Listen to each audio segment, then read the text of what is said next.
오늘 시간에는 새 믿음 그 첫 번째 시간으로 새 부대라는 제목을 가지고 본문 말씀인 누가복음 5장 37절로 38절 말씀을 통해서 하나님께서 저와 이루신 말씀 함께 나누도록 하겠습니다. 이제 이번 주부터 취임기념 특별성회가 이루어지며 그 첫 번째 설교 시리즈가 바로 새 믿음 시리즈인 것입니다.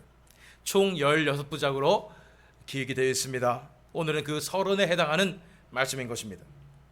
원래 이 교회 이름이 새믿음 장로교회가 아니라 믿음 장로교회였지요.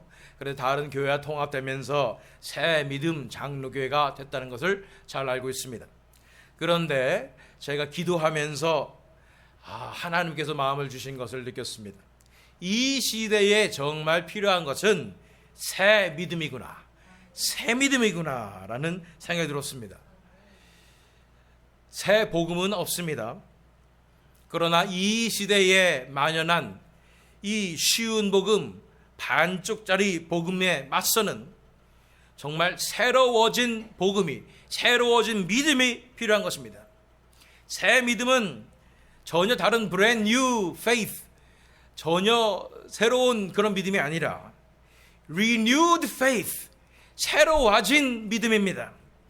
좀 회복된 믿음이라는 얘기예요. 그런 새 믿음이 이 시대에 필요하다는 것입니다. 그 새 믿음 교회로 우리가 일어서는 줄 믿습니다. 이제 이 새 시대에 새 믿음 장로교회로 우뚝 서서 온 땅 가운데 이 새로워진 믿음을 선포하는 우리 모두가 되기를 축원합니다. 이렇게 새로워진 믿음으로 새 믿음 장로교회의 제2기의 항해를 저와 함께 떠나보지 않으시겠습니까? 오늘 본문 말씀 누가복음 5장 37절로 38절 말씀입니다. 제가 읽겠습니다. 새 포도주를 낡은 가죽 부대에 넣는 자가 없나니 만일 그렇게 하면 새 포도주가 부대를 터뜨려 포도주가 쏟아지고 부대도 못 쓰게 되리라. 새 포도주는 새 부대에 넣어야 할 것이니라.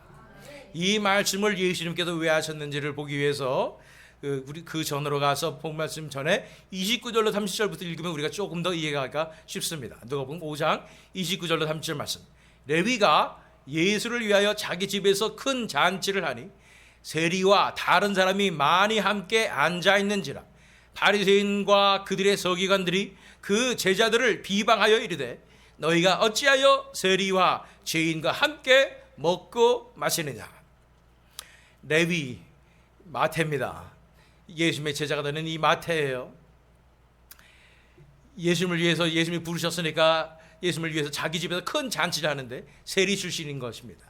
그렇기 때문에 세리, 친구가 다 세리니까 세리와 다른 사람들이 함께 다 앉아 있는데 이 장면이 우리 눈에는 이상하지 않게 보여도 예수님의 시대에는 종교 지도자이고 랍비였던 그들 보기에 예수님이 어떻게 이 죄인과 세리와 함께 그 자리를 할 수가 있는가 하는 상황이 되는 것입니다. 그래서 거기 지나가고 있었던 바리새인과 그들의 서기관들이 그 제자들을 비방하여 이르되 너희가 어찌하여 세리와 죄인과 함께 먹고 마시느냐.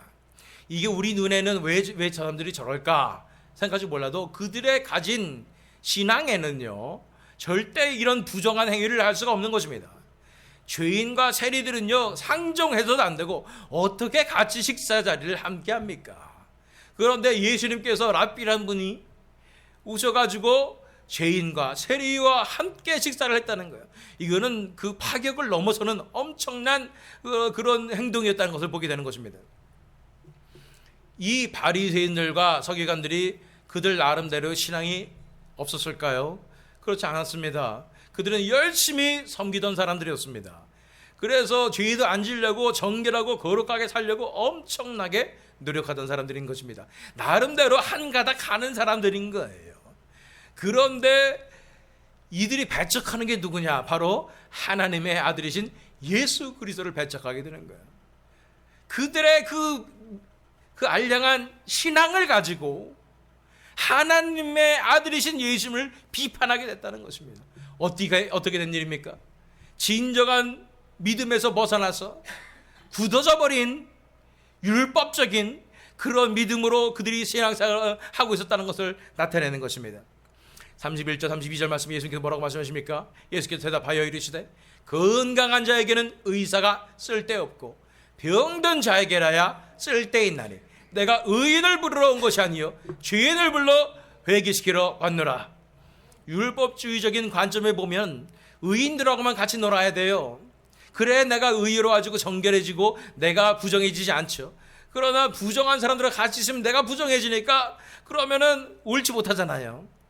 그런데 예수님께서는 진정한 하나님 나라의 복음을 들고 오시는 것입니다. 하나님의 마음을 들고 오신 거예요.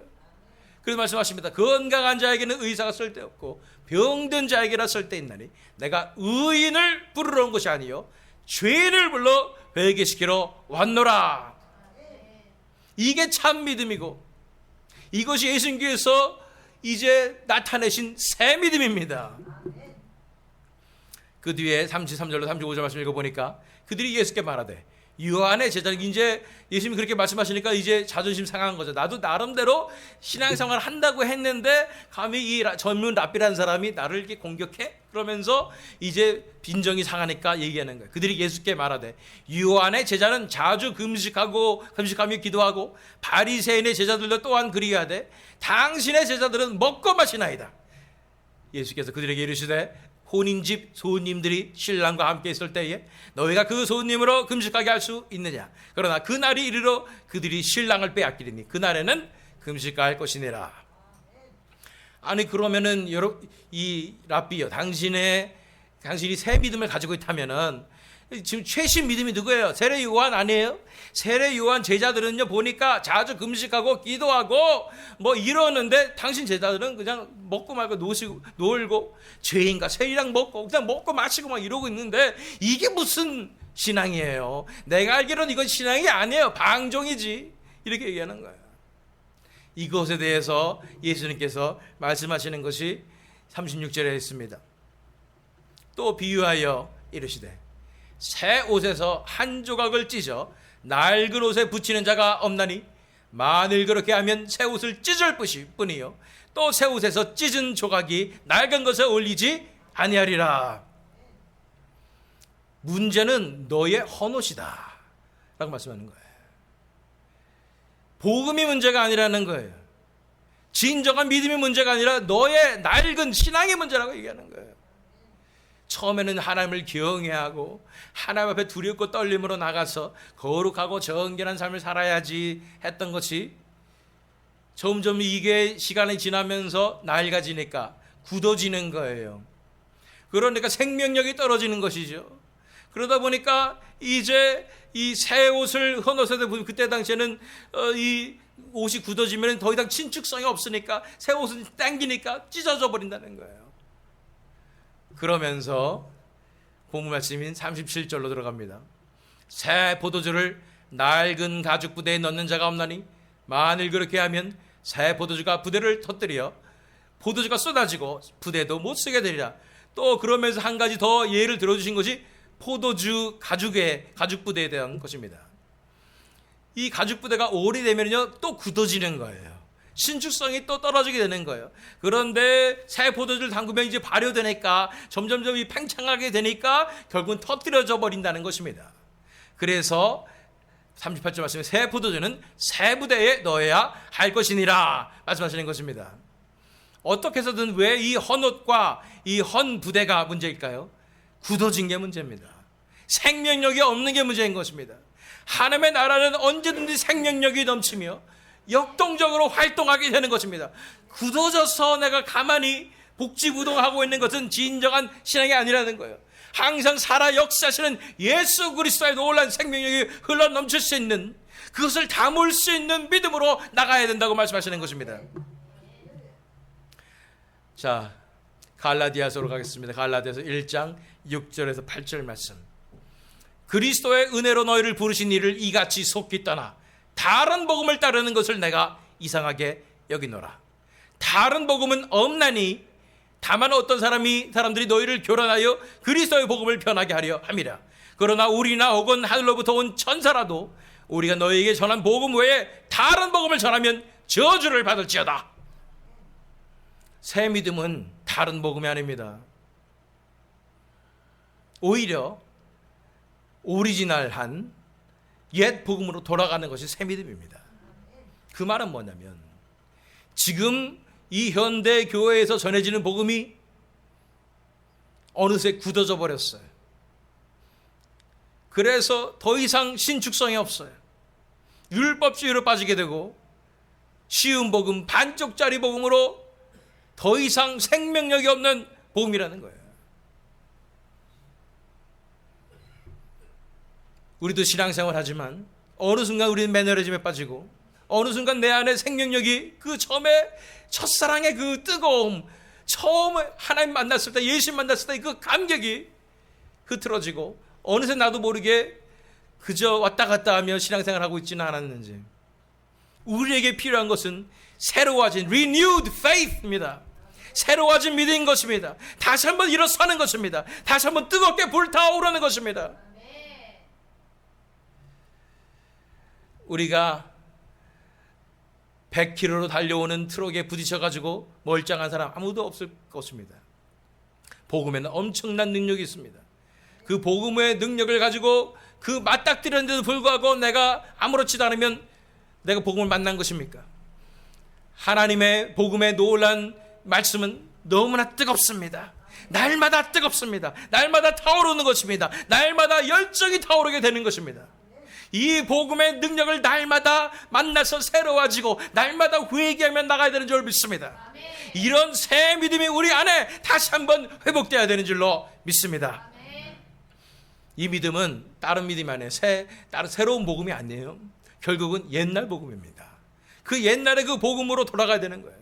자, 19세기 초에부터 이상한 복음이 전해지기 시작했는데 그것은 구원파적인 복음이에요. 뭐냐면 그냥 예수 그리스도께서 내 죄를 위해서 돌아가신 것만 믿으면 나는 그 신앙 고백만 하면 구원 받은 거니까 걱정할 필요 하나도 없다.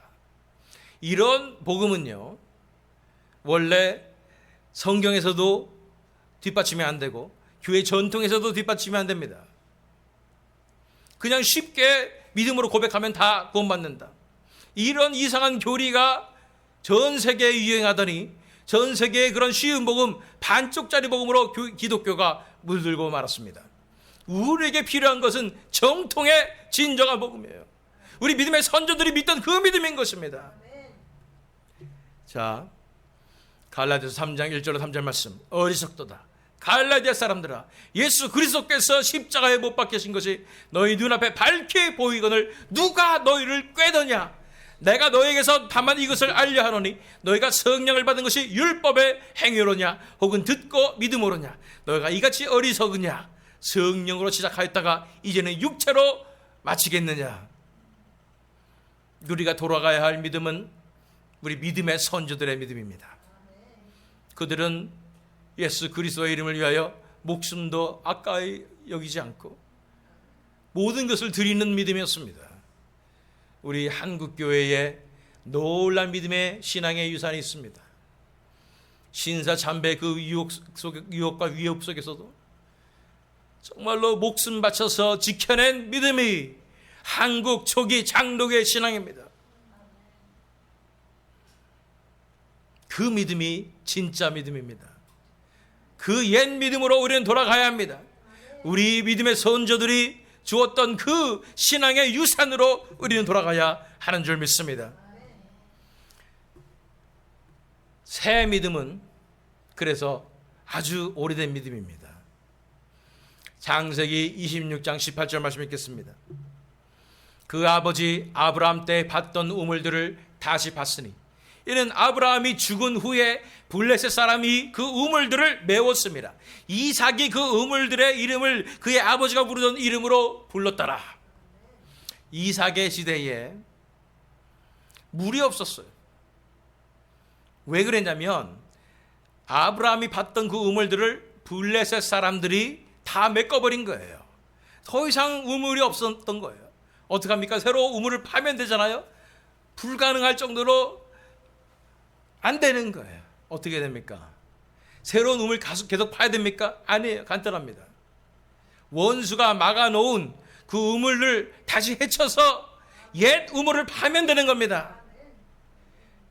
우리 믿음의 선조들의 그 믿음으로 돌아가야 하는 거예요. 그 치열했던 그 신앙으로 돌아가야 한다는 것입니다.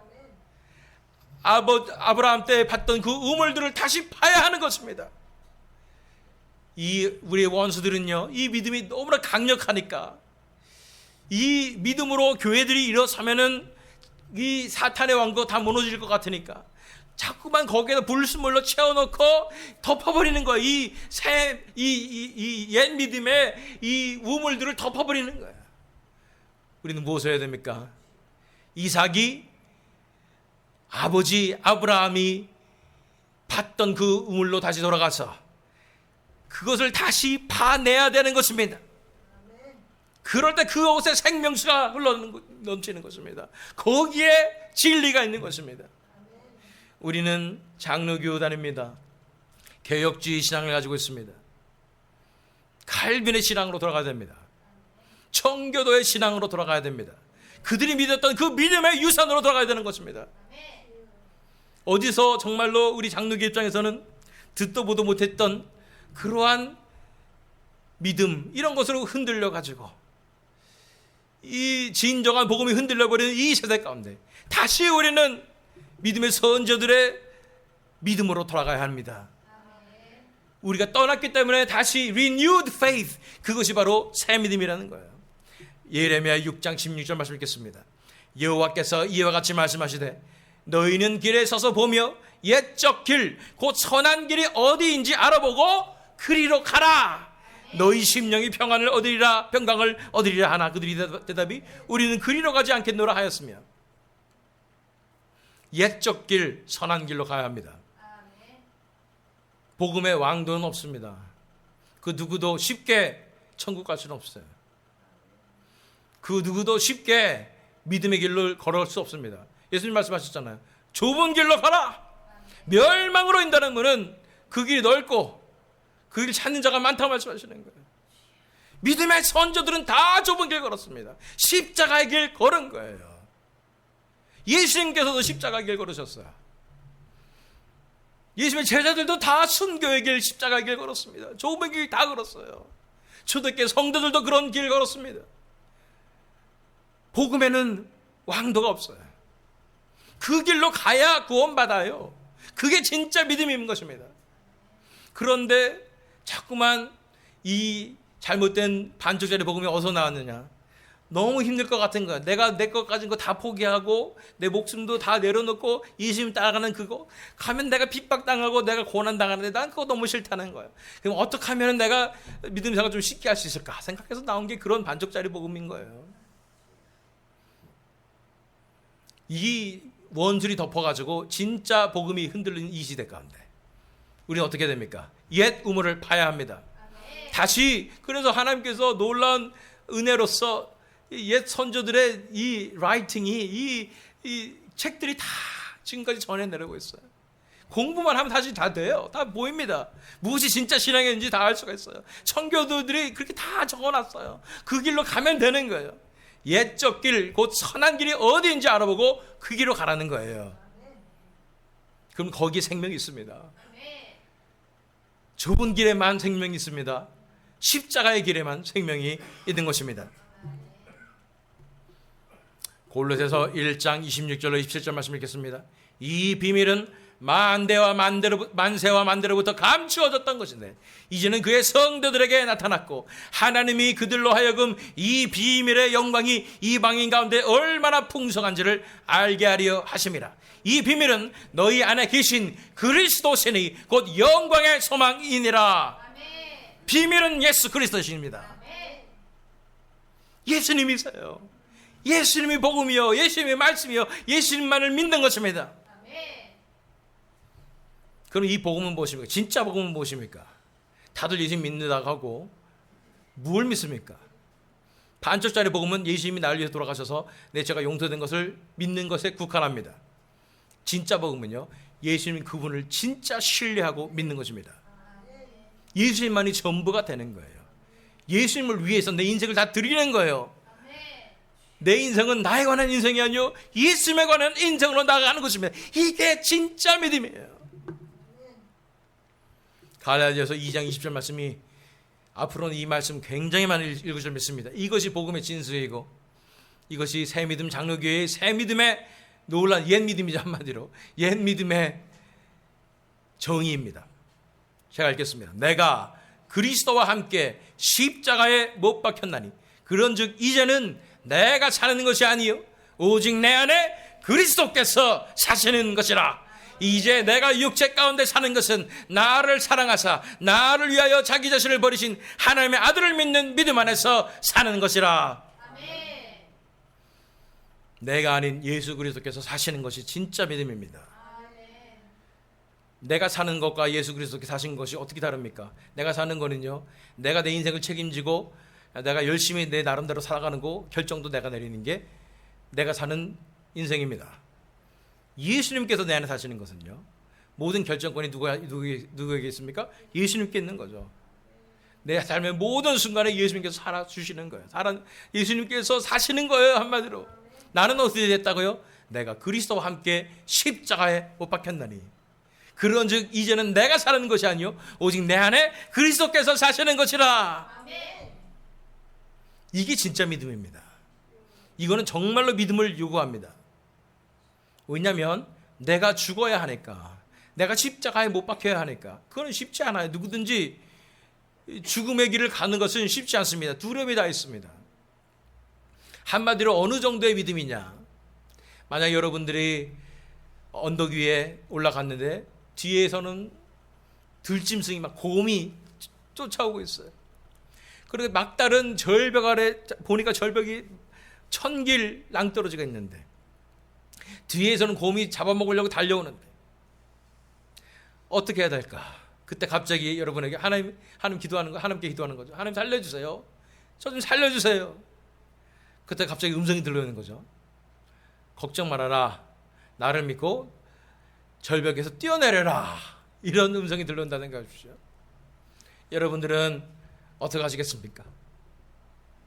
과학적으로 생각하시겠어요? 내가 여기서 뛰어내리면은 1000길 낭떠러지니까 절대로 살아남을 수 있는 확률이 없겠구나. 그런데 뒤로 돌아서서 곰하고 싸우다 보면 곰이 나보다 힘이 세지만 좀 운이 좋으면 그 곰이 그래도 무서워서 도망갈 수 있는 확률도 있으니까 나는 다시 돌아서서 곰과 싸우리라. 이런 생각을 하시겠습니까? 믿음은요 진짜 내 자신을 던지는 겁니다.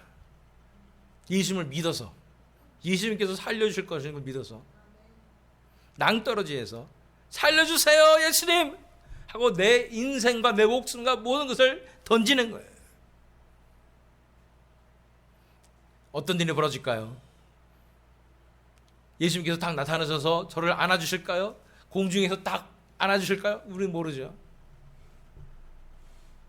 내 삶에 어떤 일이 벌어지더라도 나는 예수님께 내 인생을 완전히 맡겨드리는 겁니다.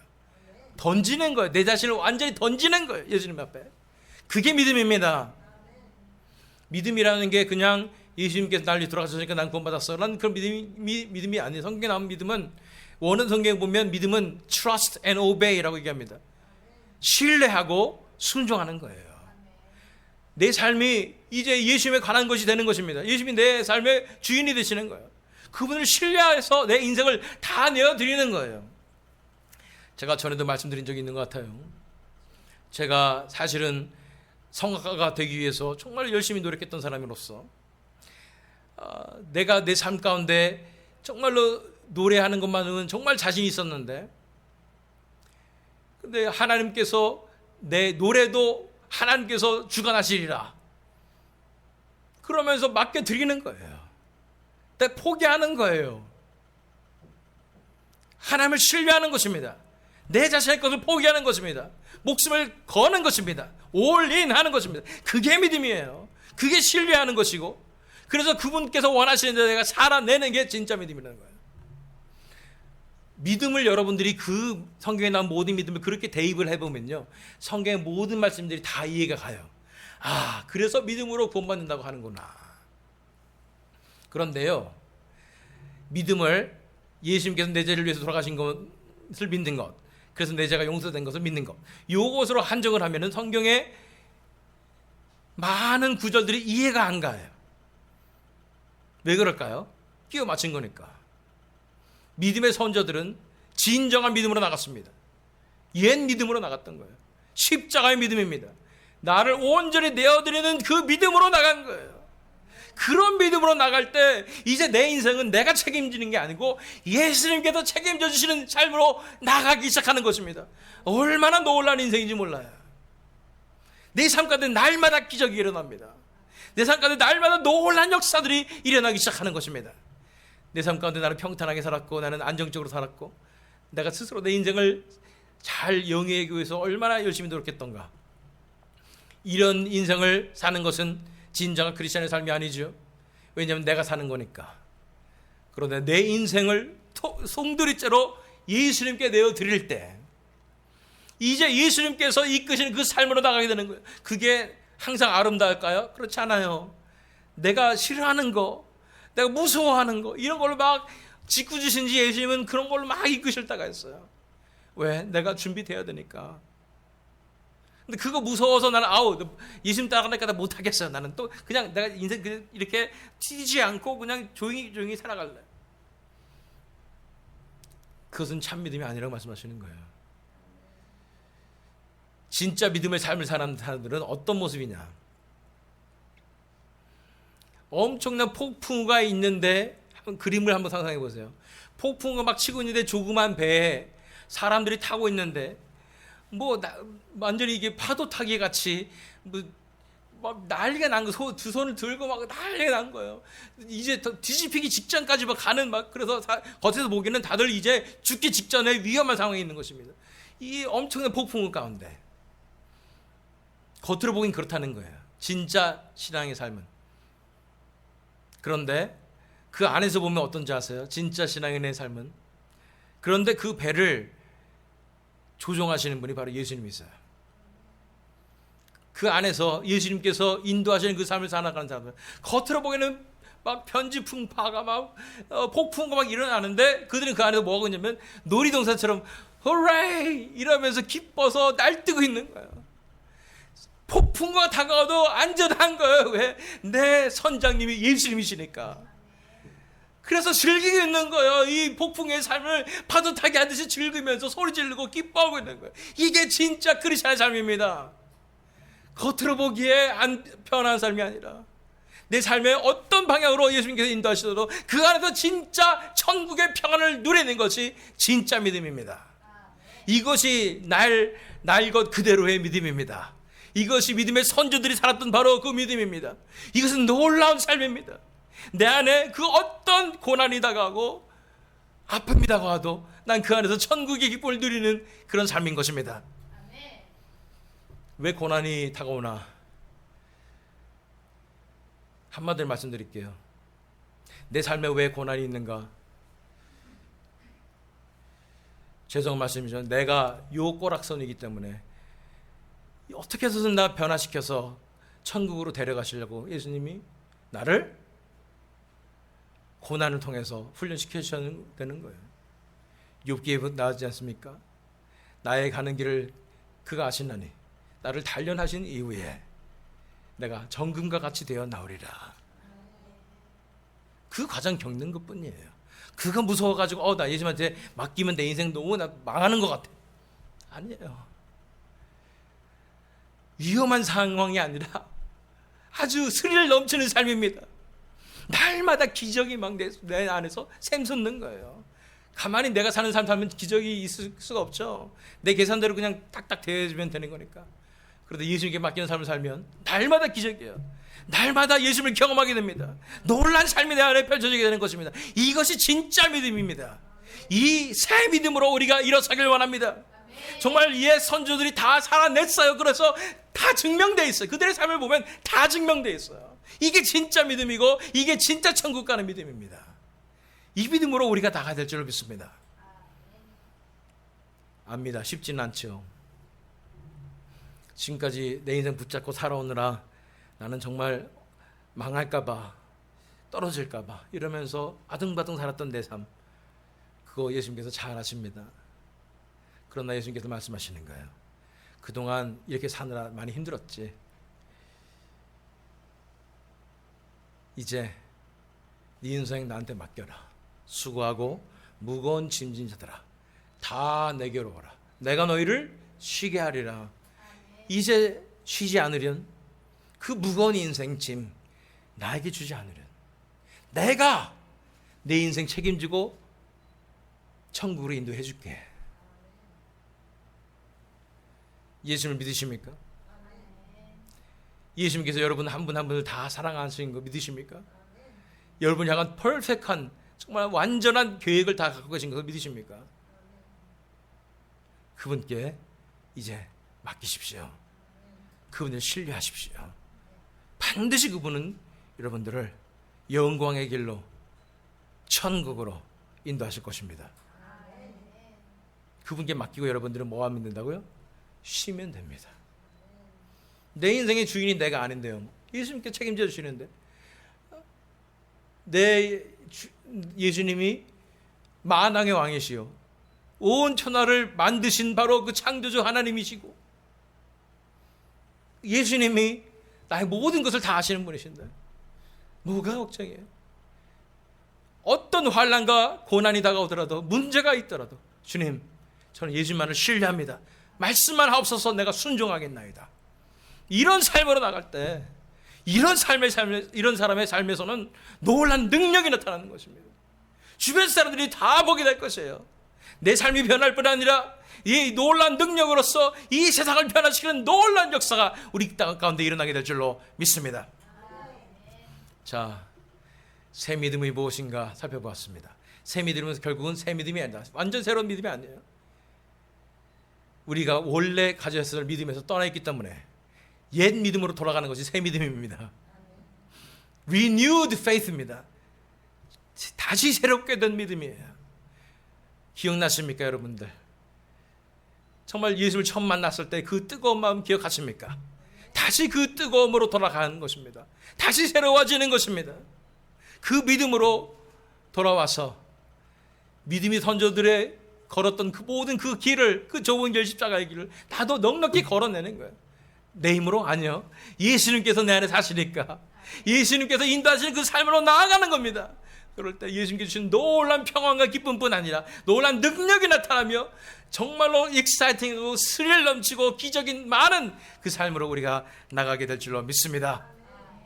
이러한 새 믿음으로, 이 새 부대로 다시 새 믿음으로 일어서서 새롭게 되며 우리뿐 아니라 이 휴스턴 땅에 이런 놀란 역사를 이루시는, 그래서 하나님께서 기뻐하시며 정말 하나님께서 귀 들어쓰시는 저와 여러분 되시기를, 이 새 믿음 장로교회 되기를 예수 그리스도 이름으로 축원합니다.